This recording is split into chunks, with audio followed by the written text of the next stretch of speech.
വെള്ളാപ്പള്ളി നടേശൻ ജയിപ്പിക്കണമെന്ന് പറഞ്ഞവരെല്ലാം തോറ്റുപോയി, തോൽപ്പിക്കണമെന്ന് പറഞ്ഞവരെല്ലാം ജയിച്ചതാണ്.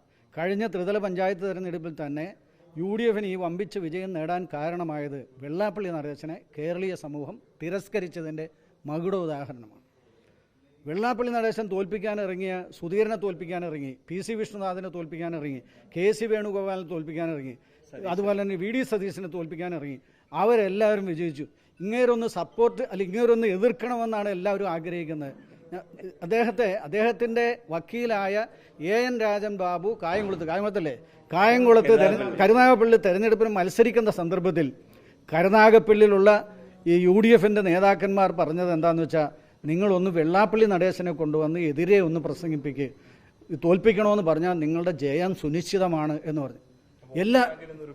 ഒന്നുമില്ല, ഈഴവ സമുദായത്തിൽ തലയ്ക്ക് വെളിവുള്ള ഒരൊറ്റയാൾ പോലും വെള്ളാപ്പള്ളി നടേശനെ പിന്തുണയ്ക്കുന്നില്ല. ഇന്ന് നടക്കുന്നത് ഇപ്പോൾ ഇനി നിൽക്കുന്നു വിശ്വസിക്കുന്നില്ല. 89 വയസ്സായെന്ന് അദ്ദേഹം തന്നെ പറഞ്ഞു. എന്നാലും അധികാരാസക്തി എന്ന് പറയുന്നത് ഒടുങ്ങാത്ത എന്നത് പണത്തോടുള്ള അത്യാർത്ഥിയാണ്, ഈ വരുന്ന പണത്തോടുള്ള.